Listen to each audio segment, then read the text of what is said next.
Okay, this is now question number 17, MMC. This is about your real options. Real options means, when you have a capital budgeting or investment proposal, and then you have some option to deploy or option to expand, and you use the Black-Scholes model in calculating the investment appraisal. So that is a question which is a combination of some calculation for very simple calculation for capital budgeting or investment appraisal, I mean the NPV calculation, and then also you will use Black-Scholes option pricing model to find out the project NPV with option. So we will find out the project NPV without option and project NPV with option, and then we will make the comments. So let me read it. It says that MMC, Mesmer Magic Company, is considering whether to undertake the development of a new computer game based on an adventure film due to be released in 22 months' time. It is expected that the game will be available to buy 2 months after the film's release. So 22 months plus 2 months, which means 24 months. So if you are standing today here in time 0, so the game will be available here in year 2. Okay. Um, by which time it will be possible to judge the popularity of the film, because the film will be released here on 22nd month, the film will be released, and then after 2 months the game will be released, and the game will be based on that film. We have seen some computer games in past very popular, which were based on some movies or some games. I don't remember the name, but I think there was a game by Angelina Jolie. There was a movie, or there was some game also based on that movie, if you remember. So I don't remember the name of the game, by the way, but very popular game. Um, okay. So it will be possible to judge the popularity of the film with a high degree of uncertainty. So because the game is going to be based on the film, so they wanted to see that the movie will be released here. And once the movie is released in the 22nd month, they will have 2 months time to judge how popular the movie went. Because if it is popular, of course, the game will also become popular. If the movie is a flop movie, then of course game would also not have a big demand. So they want to see the situation. However, at present, there is considerable uncertainty about whether the film and therefore the game is likely to be successful. So at point 0, we do not know if the movie will be successful or not. And of course, the popularity of the game or the success of the game will depend on the success of the movie. Although MMC would pay for the exclusive rights to develop and sell the game now. So you have to pay the rights now. The directors are of the opinion that they should delay the decision to produce and market the game until the film has been released and the game is available for sale. So what they are planning to do, that they want to buy the rights of the games now, the rights. They want to make a contract, buy the rights, but do not market it, do not develop it. So they make some investment here, until here they go. And then after the release of the game, then they will start their promotion or whatever, so that they don't spend a lot of money there, only the rights they will purchase now. And rest of the things they will do later. MMC has forecast the following end of year cash flows for the 4-year sales period of the game.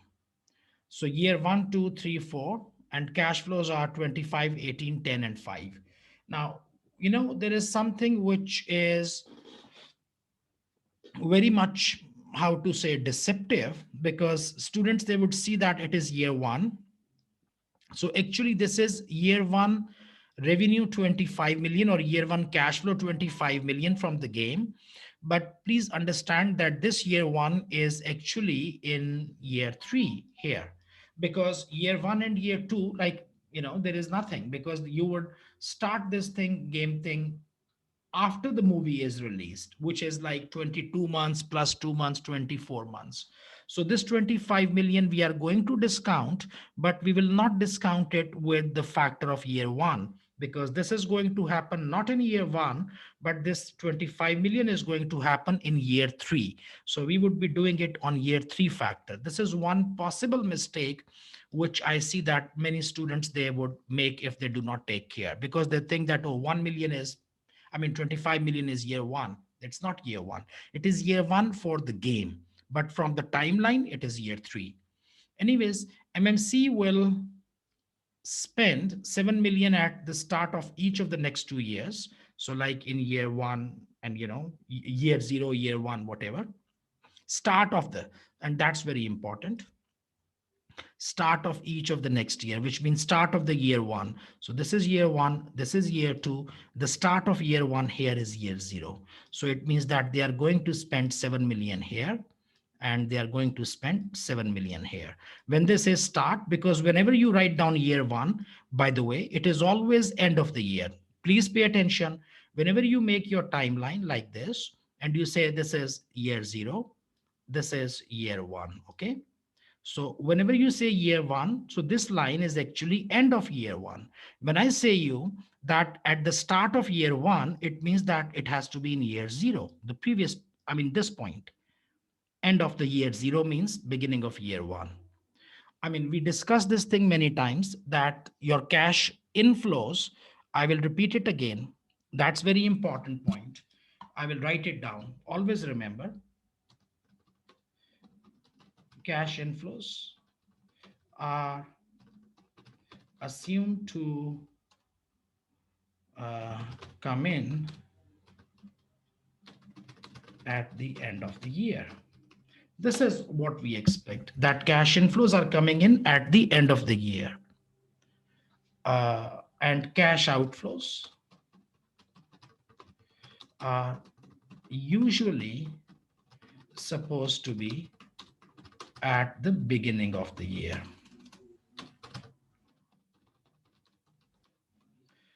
I think I have discussed this thing somewhere in ACCA F9 beginning lectures when I started teaching, but I'm not sure if I discussed it in AFM or not, because I thought students, they understand.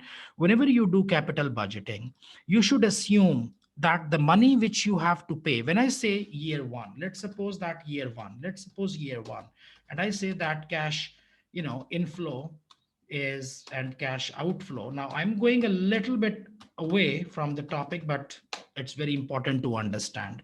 If I say that in year one, you will have cash inflow of 5 million and you will have cash outflow of 3 million. So probably you are thinking that I'm pretty much safe because I have 3 million in expenses, 5 million in revenue coming in. I have 2 million in my hand. Not really like this. You need to be careful that always when you make your cash planning, you should assume that this cash outflow, which is 3 million, it should be available at the beginning of the year. Okay, let me first not write this one. Let me first write down inflow. Inflow will be available at the end of the year. You know what? You have revenues, you have sales, and you have sales throughout the year.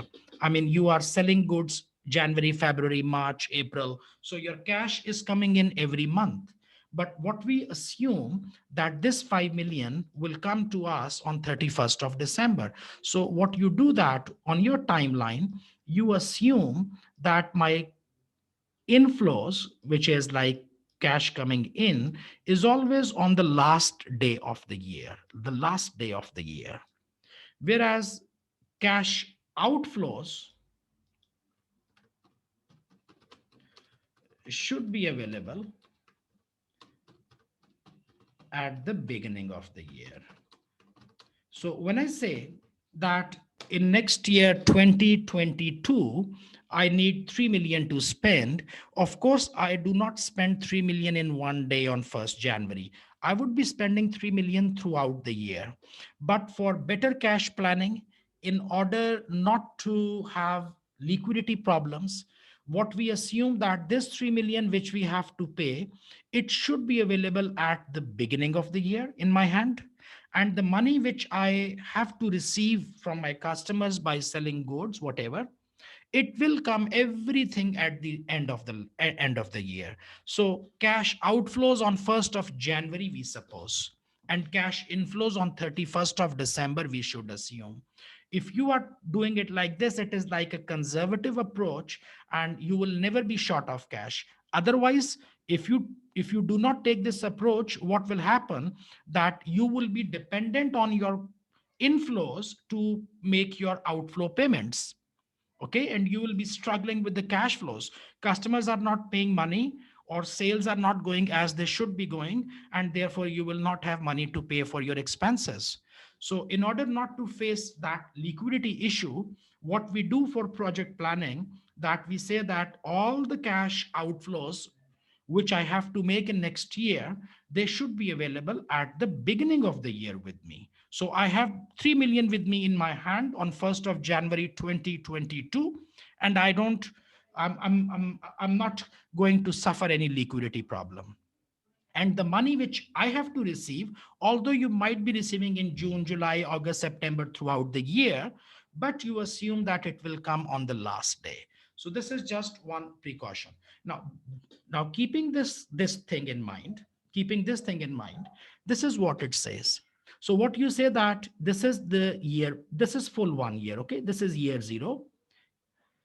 And when you put year zero here, it means this is the end of year zero. From here, your year one starts. This is year one, okay? This is throughout year one. And this point, year one will finish. So your inflow of 5 million, you suppose that it should be here. And your outflow, which you need to make, it should be at the beginning of the year, which means at this point.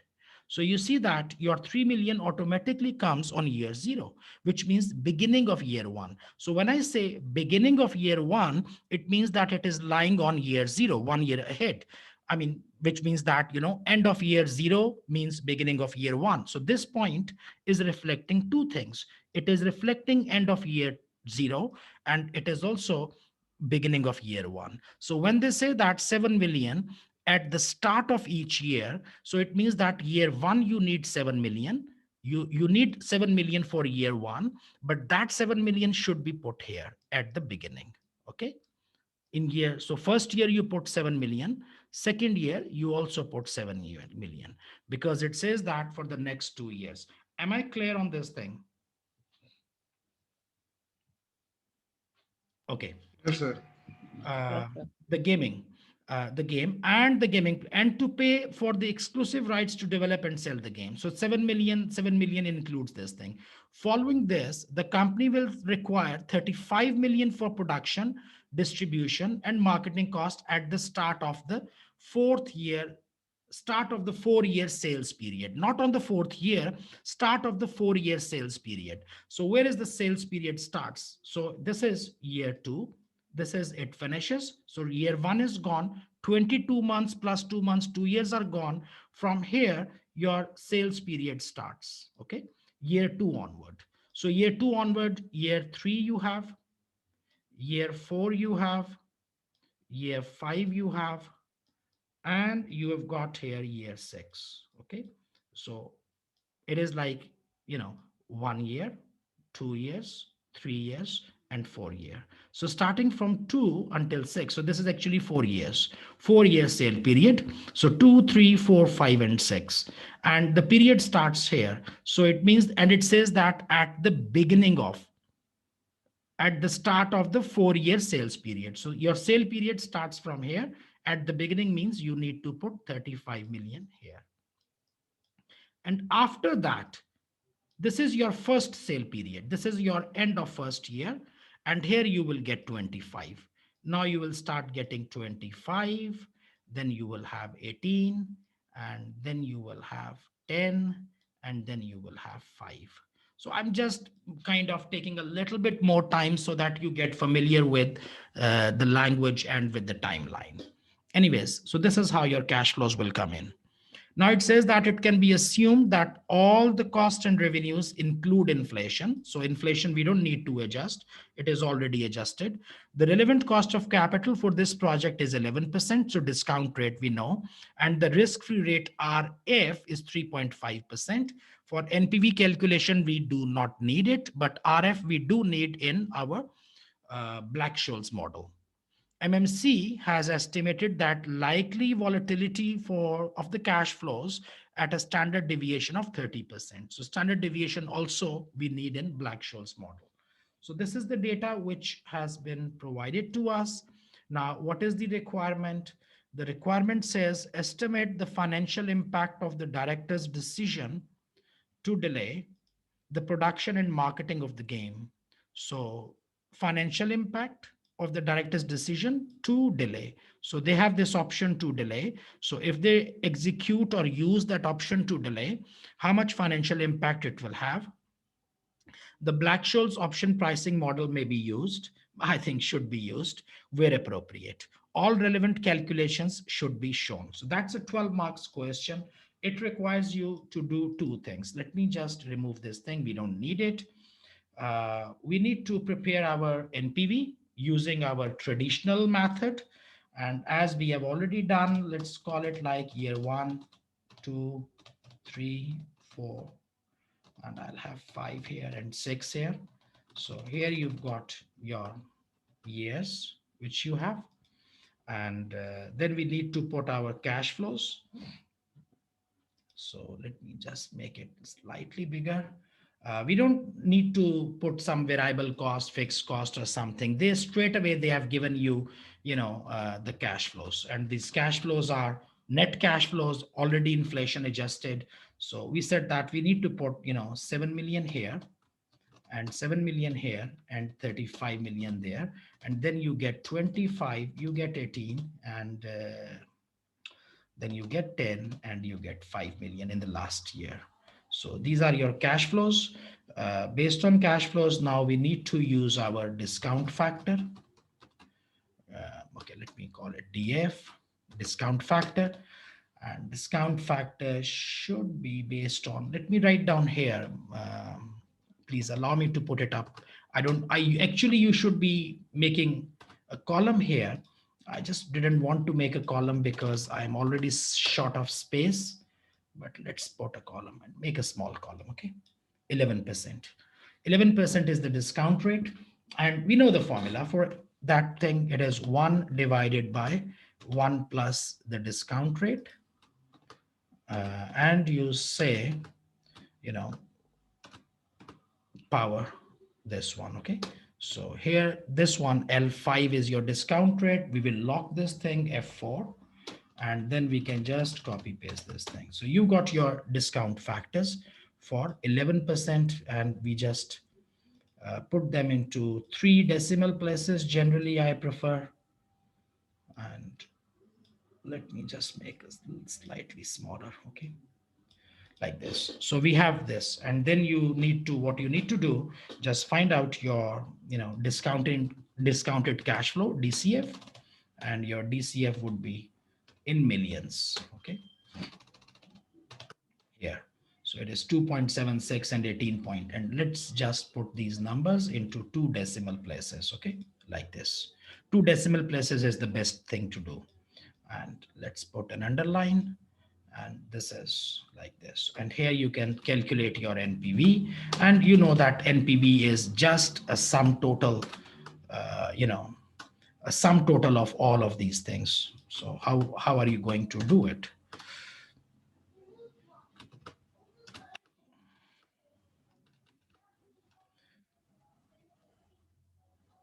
Okay, so we put equals to, and you put your brackets, and you select all these things,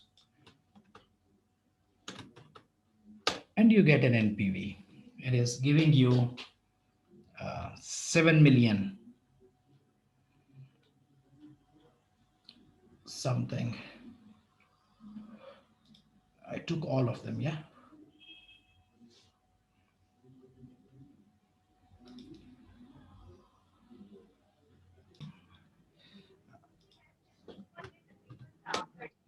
It's 2.97. It's 2.97 million in negative NPV. It actually looks like to me also. I mean, if I see here, it is 35, 7, 7, 14, and 35 is 49 million is going out. And then what is coming in is not too much to make it a positive NPV. Anyways, if you start the project now, I mean, this particular project, which are, if you have these committed, how to say, cash flows, it's going to give you a negative NPV. So this project might not be acceptable under these circumstances. But yes, we do have some additional information, which means that now we go for real options, because we say that the project has real options. Okay. The project has an option at the end of second year, and you should consider that second year.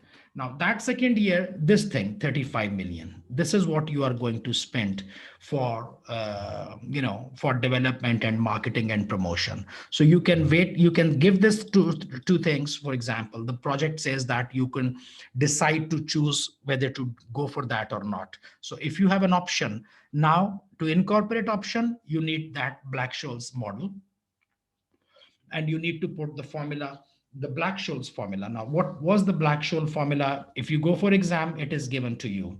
If you are here, let me just bring some formula, copy paste it somewhere, and so that we can put it in front of us.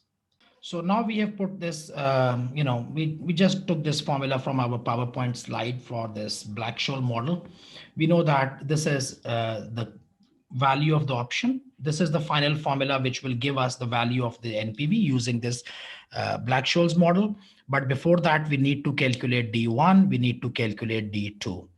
And this is your exercise option, which is 35 million. This is the present value of your future cash flows. We will take LN, which is natural log. We will try to calculate this thing through Excel. This is my risk-free rate, which is given in the question. I think it is 3.5%. Standard deviation was 30%, which means 0.3. We'll take a square. And here you get time. This is very important. This time T, what time we should be taking? What is the timeline of this project? Can somebody tell me? Actually, the project has total timeline of 6 years, for example, 2 years of development plus 4 years later. But you should remember that you will only take two, because your option which you have to execute, the option is coming at 2 years time period, remember?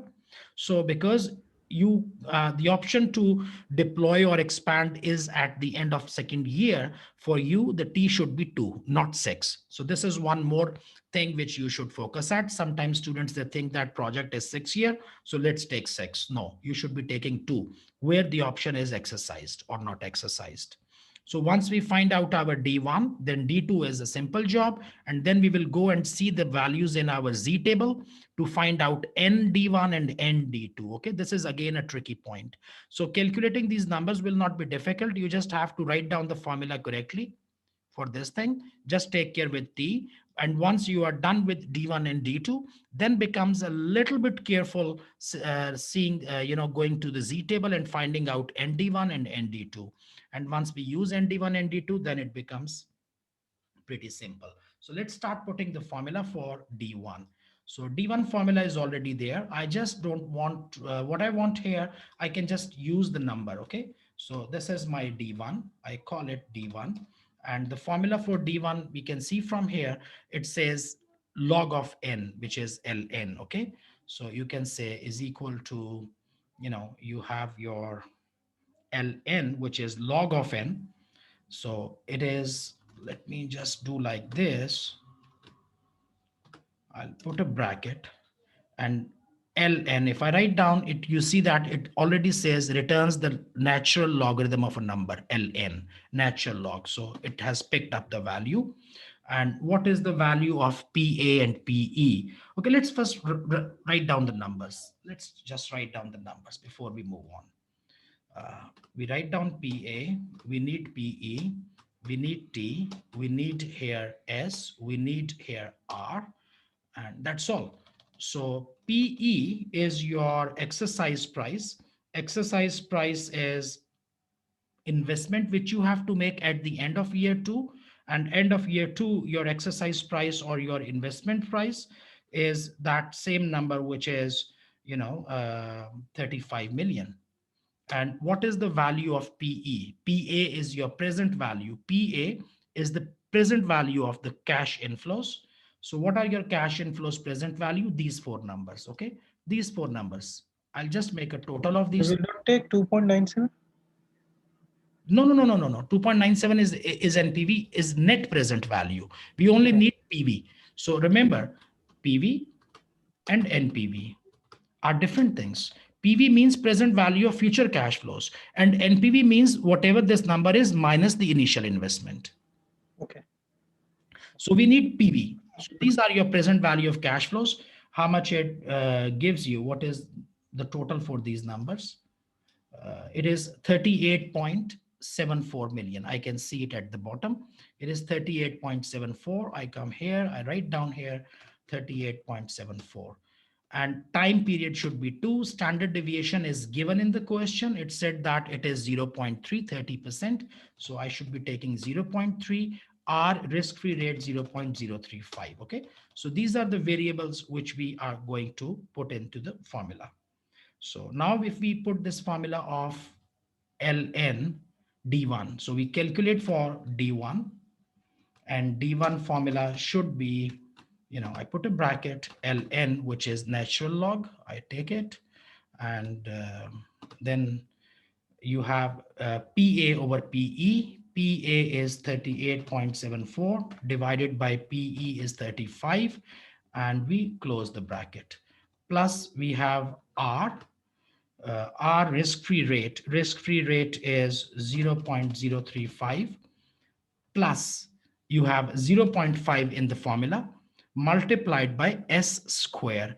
S square means, standard deviation is 0.3 times 0.3. You can write it down twice. Okay. So you close the bracket, and then it says multiplied by T. So you multiply with 2 with the time period again. And I think we should close the bracket again. And then we put divided by. Divided by is S under root T. So how much is S is standard deviation? 0.3 multiplied by under root T. Now, you know that under root means power 1 by 2. So I should say multiplied by 2, and I will say power 0.5. Okay, that makes it easy. Instead of putting under root here, you can say 2 power 0.5, because under root means 1 power 1 by 2. Power 1 by 2, 1 by 2 means 0.5. So I can say 2 power 0.5, and I just press enter. And then it gives me 1.23, which is D1, which is a value actually not fair, because it has to be less than 1, because I have to see it into the table. So it has to be less than 1. Can we see the formula? Where did we put something? Where did we make the mistake in the formula? 0.3. Actually, I need to put a bracket here. Yeah, I think bracket should be here. There should be a bracket, so that it takes it full. Yeah, that makes sense. 0 point. I'll just make it like this. So 0.62, you can take it for 3 decimal places if you want, but 2 decimal places is also enough. So this is your D1. If any question you have, you may ask. And by the way, if I put this formula here, and I'll just remove this equals to sign so that you can see the formula. Okay. So this is what we did. So I just put it like this, equals to I removed. So this is what I put it as a formula. This is D1 we already have calculated. And based on this D1, we are going to calculate our D2. So D2 is rather simple. Yeah, question. Yes, please ask. Uh, why? Okay, I missed some part of recording. I think Faraz, you asked some question. So we explained this thing. I think only D2 we need to speak again. So this part we did not record, I think, but it was simple. We just need to put D2 as D1 minus standard deviation into under root 2. So this is D1, which we already know 0.62, minus S is 0.3, into T is time 2, and under root 2, I'm doing it 2 multiplied by power 0.5. So you can do it like this, okay? If you say 2 under root 2, it means actually 2 power 1 by 2, okay? And 2 power 1 by 2, you can write down 2 power 0.5. So just to make things simple, I just put 2 power 0.5. And we get D2 as 0.20 and we get D1 as 0.62. Once we have our D1 and D2, we can go back up, and our option pricing Black-Scholes model is, this is the formula. And we need to put here D1 and D2, but we can't put D1. We need to do ND1. So we will use now our Z table, which is always given in exam, and it is also in your book. So we will see the value 0.62 and 0.2, and these values we will look in the Z table, okay? And then there is one more thing. So we know everything. PA we know, and D1 and D1 we will calculate. PE we know, and D2 we will calculate. R is risk-free rate, I know that. T is time period, 2 years, we know that. This is E, one more thing. This E is called Euler's constant, and this is just like a constant value. If you remember in maths, you use something like pi. Pi has a value of 3.14. Okay, it's a constant value. Similarly, this E, it has a value of, if I'm not mistaken, it is 2.7218, if I'm not mistaken. And it's an irrational number. Irrational number means that it continues to move, infinite until like this. We will take something like 2.7218 or something. So let's now find out the Z tables. Let me see where we do. I'll share on Google. I'll go and find it on Google, this Z table. Give me a minute, please. Okay, now here we come to this Z table. What values do we have? If you remember, for D1 and for D2, we had two values. D1 we had 0.62, and the other one for D2 we have 0.20. So what you do, that you locate for 0.62. So this is 0.6 you pick up from this line, and 0.02 you pick up from here. So when you join, it becomes 0.62, and it comes here, and this is the cell, and let me make it the color green. And this is the cell where we are looking at. You have for 0.62, the Z table gives you value 0.7324. And for 0.20, what value do you have? 0.20 means 0.2 is here and 0 is here. This is the value. Okay. Now, just one thing I want to tell you. Z tables, sometimes, if you remember that we talked about, you have a normal distribution which has like this curve, 50% on the left side, 50% on the right side. This table is called a full table because it starts from 0.00. Okay. It starts from 0.00. So you can take this full value, 0.5793, 0.7324. These are your full values. Sometimes you will see Z table for half of the curve, only showing this side or only showing that side. In that case, the Z table will not start with 0.0, that would start with 0.5. And then whatever you will find answer, you have to add 0.5 into your answer. You will find, if you are using a half table, not a full table, a half table, then whatever answer comes in, then you would not see here 0.57, you would say, or 0.73, you would see a different value. You would see here 0.2324. In half table, you will see 0.2324, and 2324 plus 0.5, it will make it a total of 7324. Okay, like this, you make a total and it makes you 0.7324. If you are using half table, you have to add 0.5. Because I'm using the full table, starting from 0.00 to full table I'm taking. So therefore, I do not need to add 0.5. I will take these values as absolute. Now, can somebody remember these values? It is because I'm going to move to Excel screen. It is 7324 and 5793. Okay. Let's go back to our Excel file.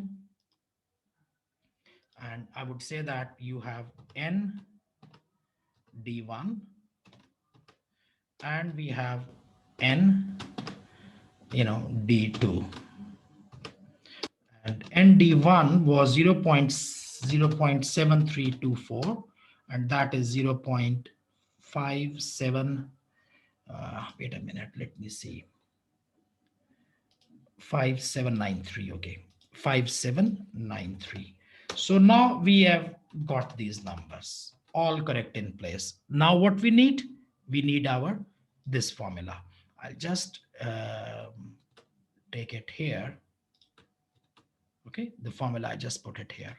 And now I'm going to use these values. So we know that what is our PA, we know what is PE and ND1. So let me call it like C naught. And here we will put the values. Our values are PA. PA was your present value of cash flows, which was 38.74, if I remember it correctly. Yeah, 38.74. So PA 38.74 multiplied by your how to say ND1 multiplied by ND1. ND1 is, where did I write down? Here. Okay, sorry. ND1 is 0.7324. Okay, so this is one value. Minus my PE, which was 35 million. And this also, let me put it in bracket, 35 million into D2. D2 was 0.525793. And we close it. And then it says E power minus RT. You can use Excel, but I know that it is 2.718, if I'm not mistaken, 2.718. And then 2.718 will have a power, and that is R minus T. How much is R? R was 0.35. Let me just, and T was 2. So it makes me 0.035, 3.5% into 2, 7%, 0.07. I can just put like this, okay? So if I put it like this here now, it gives me an answer of 6.62 million. So if I put here, this is my option pricing model with 6.62 million. It is giving me the NPV, 6.62 million.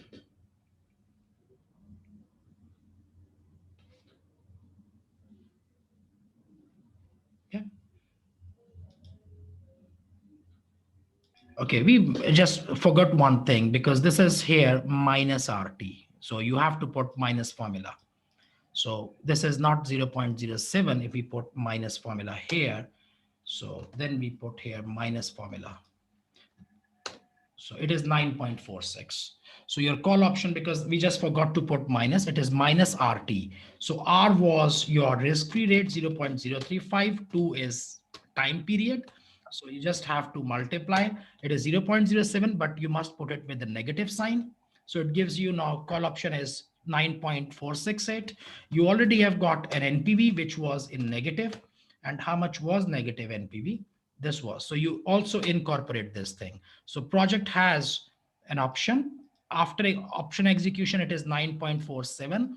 And without that, it was 2.97. So your NPV of the project, with call option, this is your adjusted NPV. Okay, this is your final, what you would say that this is your value with option. It is 6.50. And of course, based on like the question, it said that what would be the impact of director's decision to delay? You can say that if we do it without delay, it is 2 point, because the question said that, you know, estimate the financial impact of the director's decision to delay the production and marketing of the game. So you would say that without the option of delay, the project has 2.97 million negative NPV. Of course, it is rejected. But if we incorporate the option at the end of year 2, the project value, it goes to 6.50 positive NPV. And of course, it should be accepted. So this A part is done. Now remaining is, part B and part C, which says briefly discuss the implications of the answer obtained in part A above.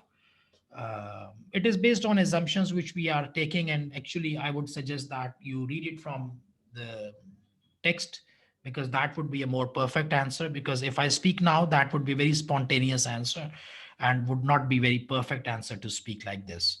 So it is better that you see a well drafted answer by the examiner. How do they make it? So that would be a more thorough answer. I can speak, but that definitely would not be as much thorough as a well drafted, well written, reviewed, edited answer given in the books. So you guys have the book. I suggest that you read this theoretical part B and C from there for better understanding, so that you do not miss on something.